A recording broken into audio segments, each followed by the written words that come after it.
전도서 7장 말씀입니다. 전도서 7장 955페이지 전도서 7장 19절부터 29절까지 말씀. 자, 우리 함께 읽겠습니다. 여러분, 우리가 함께 읽으면요, 3번 읽는 거예요. 눈으로 읽고, 또 내가 읽고, 그리고 다른 사람의 소리를 들으면서 또 읽고. 아시겠죠? 그래서 여러분, 리딩 지저스 가능하시면 여러분 눈으로만 보지 말고 귀로만 듣지 말고 소리 내어서 같이 읽으시면 훨씬 더 효과가 있습니다. 예. 오늘 전도서 7장 19절부터 29절까지 시작.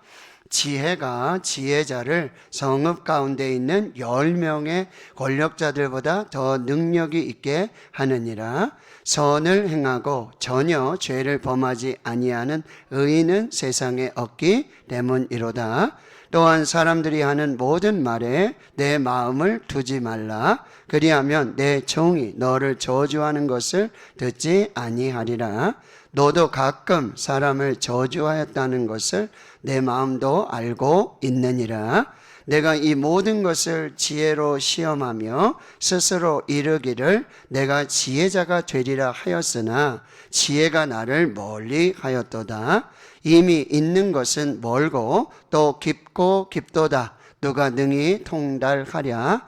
내가 돌이켜 전심으로 지혜와 명철을 살피고 연구하여 악한 것이 얼마나 어리석은 것이요 어리석은 것이 얼마나 미친 것인 줄을 알고자 하였더니 마음은 올무와 금을 갖고 손은 포송 같은 여인은 사망보다 더 쓰다는 사실을 내가 알아내었도다. 그러므로 하나님을 기쁘게 하는 자는 그 여인을 피하려니와 죄인은 그 여인에게 붙잡히리로다.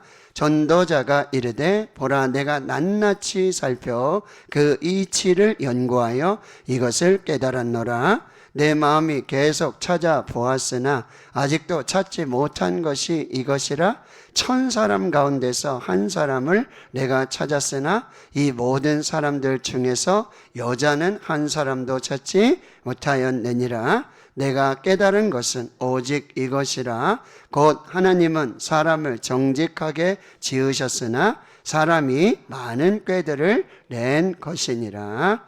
아멘. 자, 오늘 전도서 7장 19절부터 29절까지의 말씀에서 저는 29절 내가 깨달은 것은 오직 이것이라 라는 말씀으로 제목을 잡아 보았습니다. 자, 오늘 전도자는 도대체 지혜가 무엇일까? 지혜를 찾고 싶은데, 지혜를 얻고 싶은데, 지혜롭게 살고 싶은데, 지혜로운 것이 도대체 뭘까? 뭘 하면서 하는 것이 지혜로운 삶일까? 지혜로운 사람이 도대체 누굴까? 지혜로운 사람에게는 어떤 유익이 있을까? 이런 고민들을 하면서 오늘 말씀 속으로 한번 들어가 봅니다. 그래서 오늘은 23절부터 한번 보겠습니다. 내가 이 모든 것을 지혜로 시험하며 스스로 이르기를 내가 지혜자가 되리라 하였으나 지혜가 나를 멀리 하였도다. 아멘. 여기 보면요, 내가 한번 지혜로운 게 뭔지를 한번 시험해 보는 거죠.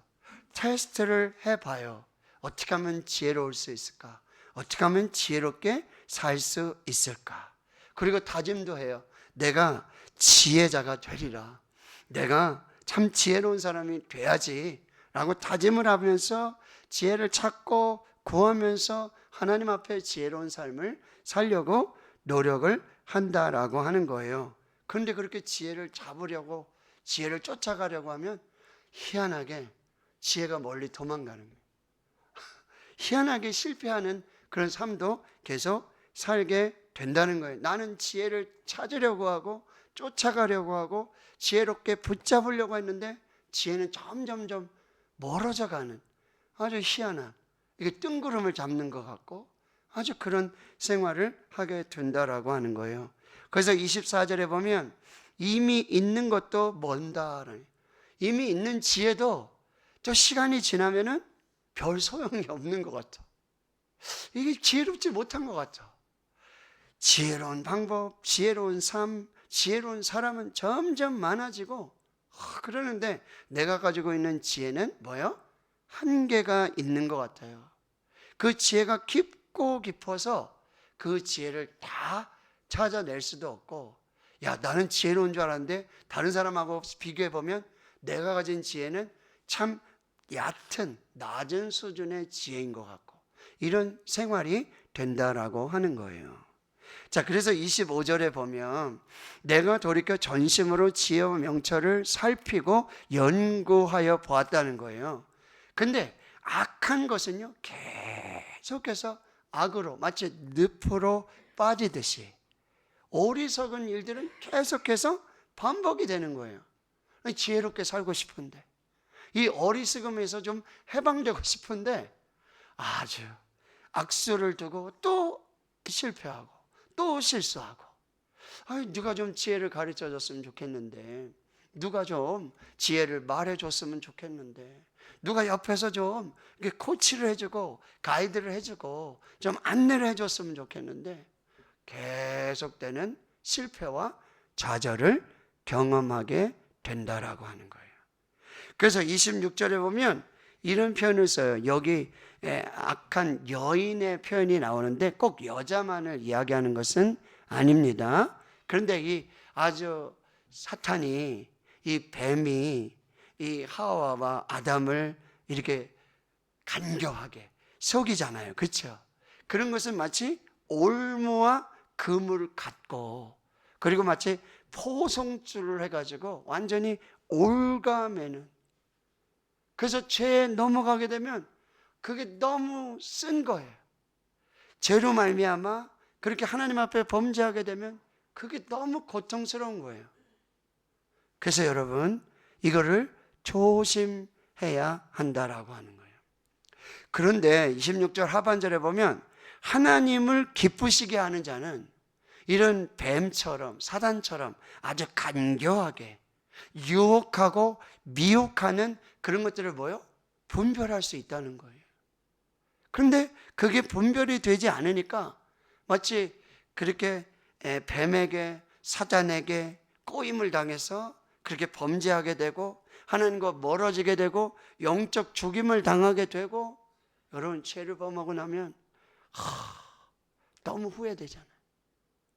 너무 후회되고, 내가 또 거짓말을 했네, 내가 또 이렇게 거짓 부정을 살았네, 내가 그렇게 지혜롭게 산다고 하고 하나님 앞에 지혜를 구하면서도 왜 이렇게 나는 자꾸 실수할까, 넘어질까, 왜 이렇게 힘들까, 이런 생각들을 하게 된다라고 하는 거예요.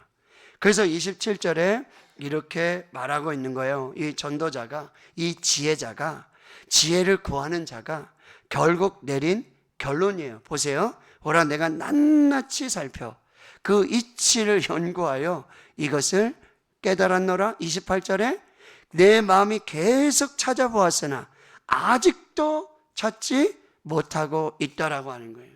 천사랑 아주 많은 사람이 있는데 그 중에 내가 지혜자를 찾아보는데 천사람 중에 한 명일까? 이런 생각을 갖게 된다는 거예요. 그리고 여기도 여자가 나오는데 그게 천사람 중에 지혜로운 사람 한 명은 남자인데 여자는 내가 보지도 못했다. 이게 여성 폄하 아닙니다, 절대로. 그런 거 보면 지혜로운 사람이 이렇게 없는 거예요. 좀 찾아가서 스승을 좀 삼아보기도 하고 좀 안내를 받아보기도 하고, 내 인생에 이런 상황에 이 문제 속에 이 지혜가 필요한데 어떻게 지혜롭게 할 수 없을까? 지혜로운 결정, 지혜로운 판단, 지혜로운 삶, 이게 안 될까? 그게 사람을 찾는데도 사람이 없다라고 하는 것입니다. 자, 첫 번째 오늘 전도자의 교훈은 뭐냐? 지혜를 얻기가 힘들다는 거예요. 그리고 지혜 있는 사람을 찾는 것도 어렵다라고 하는 것입니다. 한번 질문 드려볼까요? 여러분 어렵고 힘들 때 결정해야 되고 판단해야 되고 이게 옳은지 그른지 할 때 여러분에게 그런 지혜를 주시는 분이 계신가요? 난 그럴 때마다 그분을 찾아간다. 그분에게 의뢰하고 상담을 요구하기도 하고. 그랬더니 참 지혜롭게 이 문제를 해결하고 어려움을 이기게 됐다. 여러분, 우리가 그것을 되게 어렵다는 거예요. 지혜를 얻기가 어렵고 지혜 있는 사람을 찾기도 어렵고 결국 보면 뭐야? 도끼인 객긴이에요. 이 사람의 지혜도, 지혜 있다고 하는 사람의 말도, 그 이야기도, 그 친구도 보면은 거기서 거기란다고 한다는 거예요. 그럼 성경이 말하는 지혜란 무엇인가? 잠언 1장 7절입니다. 여호와를 경외하는 것이 지식의 근본이다. 자, 지혜는 하나님께 있어요. 지혜의 주인은 하나님이세요. 하나님 앞으로 나아가는 거예요. 하나님께 지혜를 구하는 것입니다. 하나님께 아뢰는 거예요. 이때는 어떤 것이 지혜입니까? 이럴 때는 어떤 선택이 지혜로운 선택입니까? 어떻게 하면 실수하지 않을까요? 똑같은 실수를 반복하지 않을까요? 누구에게로? 하나님께 나아가는 거예요. 하나님께 지혜를 구하는 것입니다. 하나님 앞에서 지혜를 찾는 거예요. 예, 우리 MIP 한국 대표를 섬기시는 수영록교회 황수경 사모님 그런 말씀을 하셨다 그래요. 뭐예요? 자기도 너무 혼란하고 판단이 안 되고 생각대로 안 되고 너무 힘들고 너무 지치고 도대체 사람을 찾아가도 누구에게 뭘 좀 구해도 지혜도 없고 도대체 답답하고 그럴 때는 뭐죠? 그냥 온종일 하나님 말씀 펴놓고 하나님의 말씀을 읽는다는 거예요. 그게 다 이해되고 그런 건 아니에요. 그런데 온종일 하루 종일 그게 하루가 안 되면 이틀, 이틀도 안 되면 사흘 그저 말씀 펴놓고 말씀 앞에서 하는 지혜를 주십시오. 내가 찾는 지혜를 발견하게 해주십시오. 그 마음을 구하면서 계속해서 그냥 성경을 읽는 거예요. 혼자 계속해서. 그러면 지혜의 근원이신 지혜이신 하나님께서 말씀으로 말씀하신다. 말씀으로 감동하신다. 이게 오늘 전도자의 결론이에요. 지혜를 찾는 거 어렵다. 지혜자를 찾는 것도 어렵다. 결국 여호와를 경외하는 것, 하나님 앞에 나아가는 것, 하나님 앞에서 얻는 지혜가 진정한 지혜다라고 말하는 거예요. 잠언 9장 10절에 여호와를 경외하는 것이 지혜의 근본이요 거룩하신 자를 아는 것이 명철이니라. 그리고 여러분 전도서의 결말 제가 몇 번 말씀드렸어요. 12장 13절에 일의 결국을 다 들었으니 하나님을 경외하고 그의 명령을 지킬지어다 이것이 모든 사람의 본분이니라. 하나님을 경외하고 그의 명령들을 지키는 것, 이것이 지혜이고 모든 사람의 본분이라고 말씀해 준다라고 하는 거예요. 자, 그래서 여러분 19절에 보시면 같이 한번 읽겠습니다. 시작. 지혜가 지혜자를 성읍 가운데 있는 10명의 권력자들보다 더 능력이 있게 하느니라. 아멘. 이 말씀 뭐냐면 당시 고대 근동에 여러분 왕이 있잖아요. 그러면 이 혼자서 이 나라를 정치를 경제를 이 상황을 여러분 다 해결할 수가 없어요. 그래서 10명의 지혜자들을 두는 거예요. 그래서 아주 중요한 판단을 하고 결정을 할 때 혼자 하는 게 아니라 자기 주위에 있는 10명의 사람들, 이 사람들과 함께 연구하고 함께 지혜를 짜내는 거죠. 그런데 여러분 그런 지혜보다 뭐예요? 하나님을 경외하는 자로서 하나님이 주신 지혜를 가진 사람은 그 왕의 10명의 권력자들보다 더 지혜로움으로 그 나라를 살리고 하나님의 뜻을 이룬다는 거예요. 이 사람이 누구죠? 요셉입니다. 하나님을 경외하는 요셉. 하나님이 함께 하셔서 지혜를 주었던 요셉. 바로가 꿈을 꾸잖아요. 해석을 하는 사람이 없어요. 애굽에 그렇게 많은 박사들이 있고 술사들이 있고 그런 지혜로운 사람들이 있는데 바로의 꿈을 해석하지 못해요. 그런데 뭐예요? 하나님을 경외하는, 하나님 앞에서 하나님께 지혜를 구했던 요셉은요, 그 꿈을 해석해냅니다. 7년 풍년, 7년 흉년.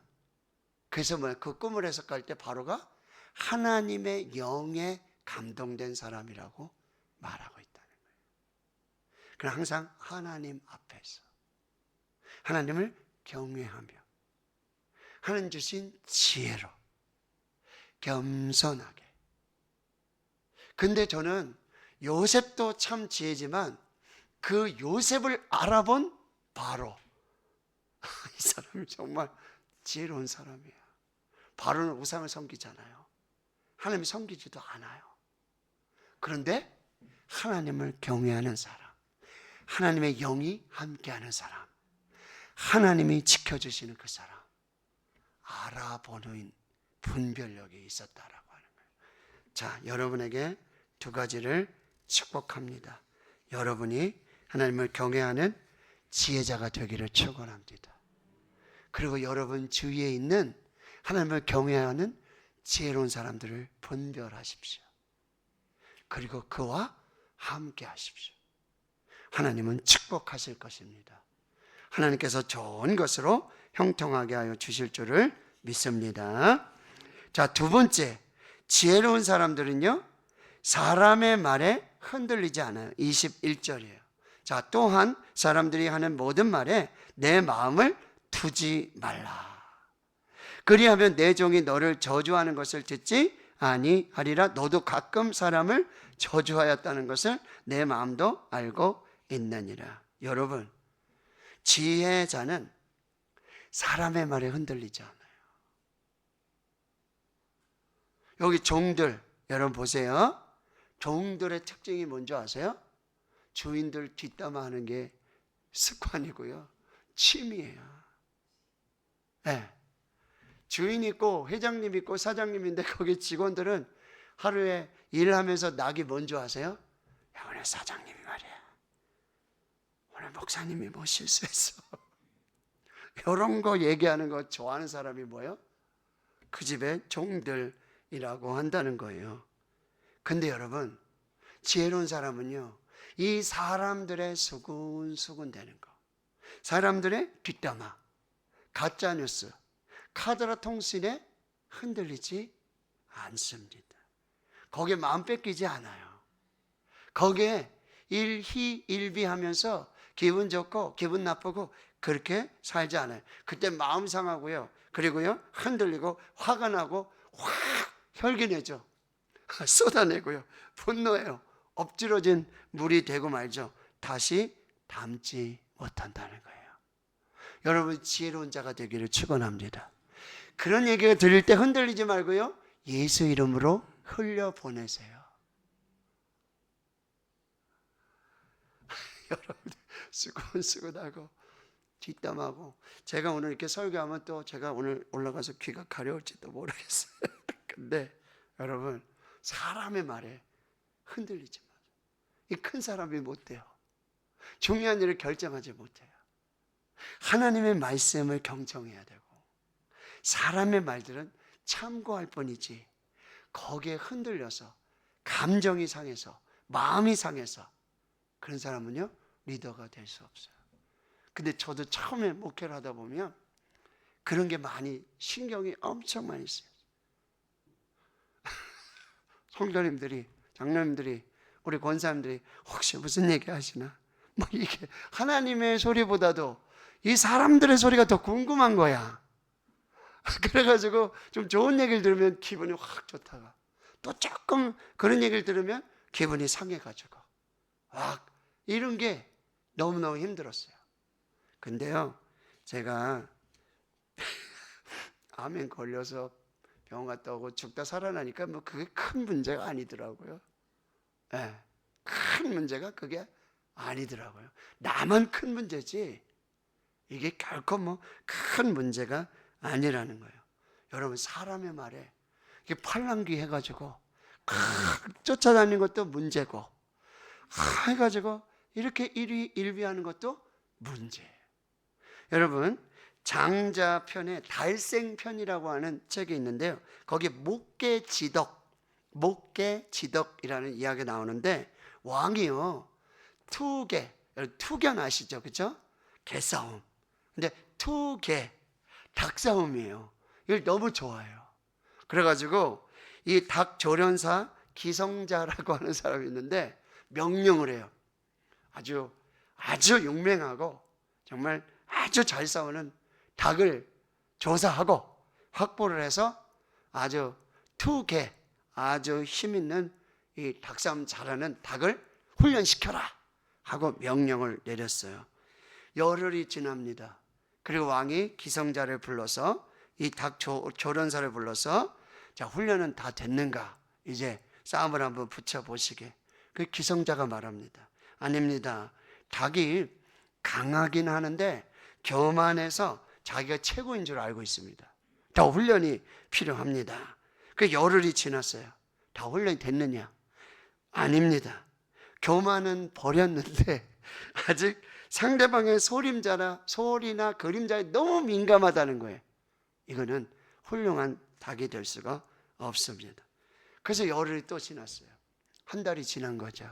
왕이 재촉을 하면서 이 닭 훈련사 기성자에게 또 묻습니다.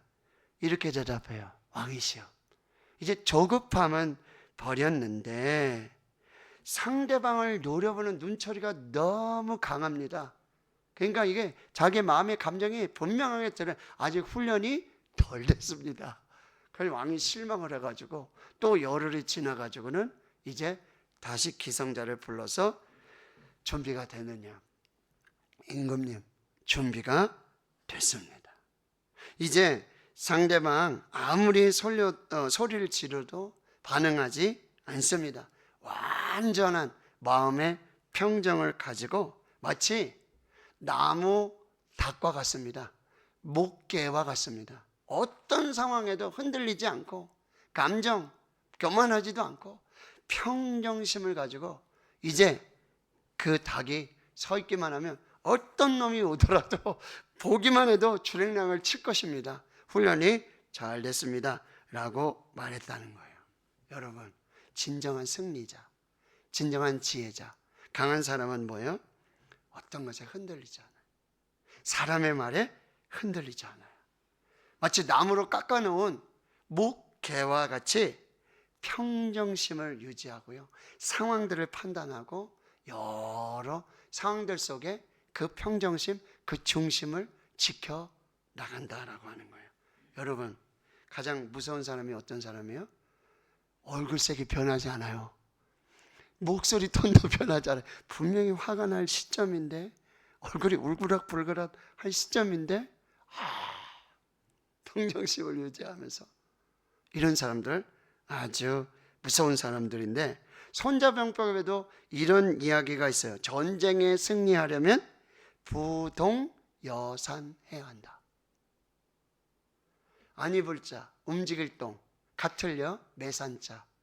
그러니요, 산처럼 움직임이 없이 적들 앞에서도 어떤 상황 속에서도 이 평정심을 가지고 이 상황을 판단하고 그리고 결정할 수 있어야 한다는 거예요. 적군들이 쳐들어와도 태산과 같은 마음으로 전혀 요동 없이 그 적들과 상대해야 된다는 거예요. 이게 전도서에서 말하는 지혜자의 마음이에요. 지혜자는 어떤 사람이에요? 흔들리지 않는 마음을 가진 사람. 의미 없이 던진 사람들의 마음에 일희일비하지 않는 사람, 그 마음들을 흘려 보낼 수 있는 사람, 그 마음들을 다 담아내는, 받아내는 바다 같은 마음을 가진 사람이래요. 사람들의 말에 속상하고 얼굴 울그락불그락하고 혈기 내고 그런 사람은 지혜자가 아니라고 말씀하고 있어요. 여러분 퀴즈 냅니다. 여러분 바둑의 고수 이창호 구단 별명이 뭐였죠? 돌? 역시 여러분들 예수 믿는 분들이군요. 그 입술에 부처라는 얘기도 올릴 수 없는 이창호 구단이 돌부처였잖아요. 그리고 여러분 AI도 이겼던 여러분 누굽니까? 유세돌 구단. 컴퓨터랑 바둑을 두는데 얼마나 자기가 처음 겪어보는 일이잖아요. 그는 안색 변하지 않고 신의 한 수를 둡니다. 이 사람은 뭐야? 지혜로운 사람이고 강한 사람이라고 말하고 있다라고 하는 것입니다. 모든 지킬 만한 것 중에 더욱 내 마음을 지키라. 생명의 근원이 이에서 남이니라. 노하기를 더디하는 자는 크게 명철하여도 마음이 조급한 자는 어리석음을 나타내느니라. 평온한 마음은 육신의 생명이나 시기는 뼈를 썩게 하느니라. 노하기를 더디하는 자는 용사보다 낫고 자기 마음을 다스리는 자는 성을 빼앗는 자보다 나으니라. 노하기를 더디하는 것이 사람의 슬기요 허물을 용서하는 것이 자기의 영광이니라. 서울 영락고의 한경직 목사님 당회하실 때 장로님들이 이 얘기하시고 저 얘기하시고 A 장로님이 이래서 이렇게 해야 됩니다. 목사님 어떻게 하시겠습니까? 예 장로님 듣고 보니 장로님 말씀이 맞는 것 같습니다. 그랬더니 반대하시는 B 장로님이 아이 목사님 그건 이러저러해서 이만저만해서 맞지가 않습니다. 이렇게 결정하셔야 됩니다. 그러니까 장로님 말씀을 듣고 보니까 장로님 말씀도 맞는 것 같습니다. 그랬더니 C 장로님이 아니 목사님 A 장로님도 맞다 그러시고 B 장로님도 맞다 그러시고 목사님이 그러시면 되겠습니까? 예 장로님 제가 다 듣고 보니까 장로님 말씀도 맞는 것 같습니다 하면서 화목하게 하나님 안에서 성령 안에서 목사님이라고 할 얘기 없으셨겠어요. 그렇죠? 이런 얘기 저런 얘기 장로님들은 다 얘기하고 다 들어주시고 지혜로운 사람 마음을 다스리면서 하나님 앞에 지혜를 구하는 사람이라는 거죠. 자 마지막 정말 지혜는 뭐냐? 선한 데 지혜롭고 악한 데는 미련하라고 말씀하세요. 자 오늘 29절을 다시 한번 읽겠습니다. 시작. 내가 깨달은 것은 오직 이것이라. 곧 하나님은 사람을 정직하게 지으셨으나 사람이 많은 꾀들을 낸 것이니라. 아멘. 자 여기 보세요. 하나님은요 사람을 정직하게 지으셨어요. 창세기 1장 27절에 보면 하나님이 하나님의 모양대로 하나님의 형상대로 사람을 지으셨어요. 남자와 여자를 지으셨어요. 그러니 우리 마음에는 우리의 형상에는요 하나님의 그 선한 형상 올곧은 그 형상이 그대로 자리 잡아 있다는 거예요. 근데요 이게 사람의 간교한 교만함으로 그 하나님의 형상이 점점점 무너진다고 사라지고 있다는 거예요. 그러니 여러분 하나님의 형상대로 하나님의 모양대로 지음을 받은 대로 선한 데 더욱 지혜롭고 악한 데는 미련하라. 악은 모양이라도 버리라고 말씀하고 있어요. 여러분 날이 가면 갈수록 여러분 악한 사람들의 지혜가 얼마나 지혜로운지 몰라요. 보이스피싱 얼마나 슬퍼. 도대체 그거 어떻게 생각했는지 모르겠어요. 그냥 먹고 일어나면 자고 일어나면 어떻게 남 속일까? 어떻게 하면 속여서 내가 좀 이길지 이것만 연구하는 사람들이에요. 근데 하나님이 주신 지혜가 맞을까요? 아무튼 그렇게 지혜롭게 하고 그렇게 수법이 발달해 가지고 그렇게 참 지혜로운 것을 볼 수가 있다라고 하는 거예요. 근데 여러분 죄 짓는 일에 미련하셔야 됩니다. 모양은 악은 모양이라도 버리셔야 돼요. 몰라서 죄를 짓지 않는 우리가 되어야 돼요. 대신 어떻게 해야 되죠? 지혜로운데 더 지혜로워요. 하나님이 기뻐하시는 일이 뭘까? 여기에 더 지혜를 구해야 된다는 거죠. 하나님의 선하신 일이 무엇일까? 내가 가진 부족한 지혜도 하나님을 기쁘시게 하고 하나님의 선함이 드러날 수 있도록 이 연약한 지혜도 쓰임받을 수 있도록 우리가 하나님 앞에 기도해야 되고 사용되도록 기도해야 되고 더 발전할 수 있도록 기도해야 된다는 거예요. 하나님을 기쁘시게 하는 일에 우리가 점점 지혜가 자라나야 돼요. 하나님의 선한 일에 우리가 점점 지혜롭게 행해야 한다라고 하는 거예요. 어떻게 하면 지혜롭게 예배를 드릴 수 있을까? 어떻게 하면 지혜롭게 전도할 수 있을까? 제가 오늘 말씀 준비하면서 한 가지 회개가 된 게 있었어요.